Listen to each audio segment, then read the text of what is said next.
asalaamu calaykum waraxmatullaahi wabarakaatuhu. waa sheeko xiiso badan oo dhex martay sargaal ka tirsanaa sirdoonkii soomaaliya iyo sidoo kale sirdoonka muusaad ee maamulka israa'iil. sheekadan waxaad ka ogaan kartaa tayadii iyo awooddii ay lahaayeen hay-adihii sirdoonka ee soomaaliya. maadaama dadka igu xidhan ee aad ay u daneeyaan arrimaha sirdoonka, sidaas daraaddeed ayaan baaritaanno iyo warbixinno badan aan iskugu shuqliyaa inaad ka heshaan ama aad ka ogaataan arrimaha sirdoonka. haddii aan kaftamana, dad badan ayaa arrimaha sirdoonka wax iga weydiiya, kuwaas oo qaarkood xitaa aniga i tuhma. laakiin kuliyaddeydii jaamacadda ee aan ku dhammeeyey bachelarka ayaa waxay ahayd kuliyadda humanitiga, gaar ahaana social scienceska. taas ayaa waxay igu dhalinaysaa in dadkayga soomaaliyeed ay ogaadaan wax badan oo caalamka ah. sheekadan waxaa qoray xiirane oo ahaa sargaal hore oo ka tirsanaa sirdoonka soomaaliya sannadihii ilaa 1991, waxaana ay ahayd mid xiiso badan. waxaana ka sheekaynaya master xiirane.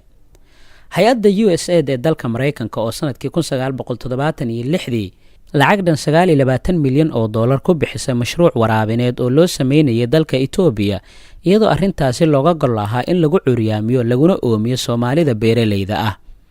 bishii Janaayo ee sanadkii 1976 ayaa madaxweyne Maxamed Siyaad Barre Allah u naxariistay waxa uu shiriyey xubnihii golaha sare ee kacaanka, waxaana laga xaajoonayay waraaqad ama xaashi sir ahayd oo laga soo dusiyey xafiiska laanta beeraha adduunka ee FAO ee fadhigeedu uu yahay magaalada Rome ee dalka Talyaaniga.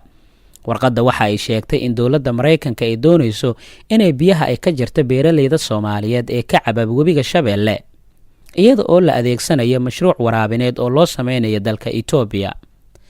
hay-adda horumarinta caalamiga ah ee loo yaqaano USAID ee dalka Maraykanka ayaa ku yaboohday lacag gaaraysa $29 milyan oo dollar, waxaana Washington ay ugu talagashay in lagu oomiyo Soomaalida beeraleyda ah, iyadoo mashruucaasi ay fulin lahayd shirkad Israa'iil laga leeyahay. muddo 9 bilood ah ayaana la karinayay qorshaha laga yeelayo mashruucaasi ay doonayso Washington inay ku gumaado wax soo saarka Soomaalida iyadoo adeegsanaysa xeeldheerayaal Yahuud ah. dhammaadkii bishii 9aad ee sanadkii 1976 ayaa la iiga yeeray xafiiskii madaxweyne Siyaad Barre. waxay ahayd shaqo dibadeed tii iigu adkeed ee la ii diro, iyada oo ay jirtay inuu ahaa sanadkii iigu horreeyay ee aan soo mooganaa dugsigii ku yaalay magaalada Moscow ee barashada xeeladaha ilaalinta qarankii dalkii Soofiyeed ee Ruushka, waana sanadkii koowaad ee aan si rasmi ah uga howl bilaabo sirdoonkii Soomaaliya ee NSS-ta loo yaqiinay. qorshe dhammaystiran ayaa gacanta la ii geliyey, waxaana u dhoofay magaalada Lagos ee dalka Nigeria oo ka mid ahayd marinadii iyo jidadkii shaarbadelashada ee NSS-t Soomaaliya ama sirdoonkii Soomaaliya. kadibna magaalada Budapest ee dalka Hungary, halkaas ayaan ka aaday ama aan ka tegay ama aan ka sii gaaray magaalada Tel Aviv oo caasimad u ahayd Israa'iil. markii iigu horreysay waxaan fiidkii diyaaraddii aan la socday ay cagadhigatay dhabaha diyaaradaha ee Ben Gurion la yiraahdo. waxaan habeenkii aan u hoday hotel aanan haatan magaciisa aan xasuusan. aroortii ayaan doontay guri aan ka shaqo tago, waxaana guri ka kooban jiif, jiko iyo fadhi isku qoofilan aan ka helay oo aan ka kireysay dhismaha 37aad ee jidka ama waddada la yidhaahdo Yuushac bin Nuun ee magaalada Tel Aviv. 3 cisho ayaanan intaanan fiidkii baxo aan soo iibsanayo dhowr dhallo oo qamri ah, kadibna intaan suuliga ama musqusha ku qubo ama ku daadiyo ayaan dabadeed miiska saartaa wax kabasho dhan oo haraa ah, aniga oo iska dhigaya nin qamriga caba. waxaan sidaasi u yeelayay haddiiba ay dhacday inay soo galaan qolkayga sirdoonka Israa'iil inay ii arkaan nin iska tumanaya oo qamriyo cab ah. waxaan maareeyay in aan la xiriiro shirkaddii qaadatay qandaraaskii oo la yidhaahdo Netavim, anigoo iska dhigaya nin ganacsado taajir ah oo ka yimid dalka Argentiin. waxaan ula tegay tusmada dhulbeereed baaxad leh oo ku yaala gobolka lagu magacaabo La Pampas oo 790 kilomitir u jira xarunta ama caasimadda dalkaasi ee Buenos Aires. dhulkaas oo aan sheegay inaan leeyahay ahayna taajir doonaya in loo sameeyo waraab casri ah. dabadeedna iyaga oo isoo dhoweynaya ayaa la iska kaayo baray ninkii injineerka biyogelinta ka samayn doona dalka Itoobiya.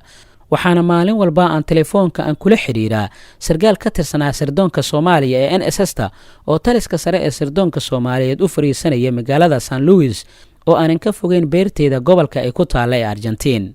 waxaana ka dhigaya ninkaas sida inuu yahay sargaal beerteeda qaabilsan. markii aan 12 maalmood wada hadal kula jiray shirkadda ayaan waxaan dhaliyay 3 gool iyaga oo xogo sirdoon oo muhiim ah ay dalkaygii hooyo ee Soomaaliya aan u soo helay, aniga oo maagan ama doonaya in aan laba kale aan ku daro ayuu ii sheegay sargaalkii Soomaaliyeed ee San Luis joogay in beertii uu cayayaan galay ayna halis ku jirto haddii aan si dhaqso ah loo daaweyn inaan la iga maarmayninna waa uu ii sheegay. dabcan hadalkaasi wuxuu ahaa inay dhici karta in la iga shakiyey markaana inay tahay in aan durba dhoofo. sidii ayaana yeelay jidkii dheeraa ee hoyashada ayaan u soo biyo dhaansaday anigoo aan ka xumeyn inay laba xog ay ii dhinneed safarkii iigu adkaa shaqada iguna halista badneyd iyo waxay ahayd socdaalkii iigu horreeyey wuxuuse ahaa marinka 9 socdaal oo aan ku tegay gadaashii wuxuuna ahaa bilowgii socdaal dheer oo nafo badan galaaftay. xurriyaddu waa ubax haddaan laga dhowrin cayayaanka ayaa daldalool u yeela haddaanan dhiig badan loo daadinna guriga nabad lagama dareemo hadduusan jecel dhaba jirin. waan ka xumahay inaana sii helin xogta oo dhammaystiran taasoo ku aadanayd in warbixinta uu soo helay lagu badbaadiyey waraabkii Itoobiya ay doonaysay in loo sameeyo islamarkaana lagu curyaaminayay biyaha webiga Shabeelle. laakiin nuxurka sheekada ayaa waxa ay tahay tabaha ay adeegsanayaan marka hay-adaha sirdoonka ay doonayaan inay xog iyo xuraan dheer ay ka helaan dal shisheeye. waxaa kaloo nuxurka warbixinta ay tahay in muhiimadda la siinayo dalka loo adeegayo. waxaan filayaa inaad ugu yaraan aad iftiin kooban aad ka heshay taasoo ku aadan tabaha sirdoonka ay adeegsadaan iyo sidoo kale awooddii ay lahaayeen hay-adihii sirdoonka ee Soomaaliya. waan kaga mahadcelinayaa daawashada muuqaalkan. haddii ay tahay markii kugu horreyso aad soo boqorto barteeda YouTube-ka ee Marcadda Show fadlan subscribe dheh si aad u noqoto ruux hela muuqaalada kale ee halkan aan ku soo gudbiyo.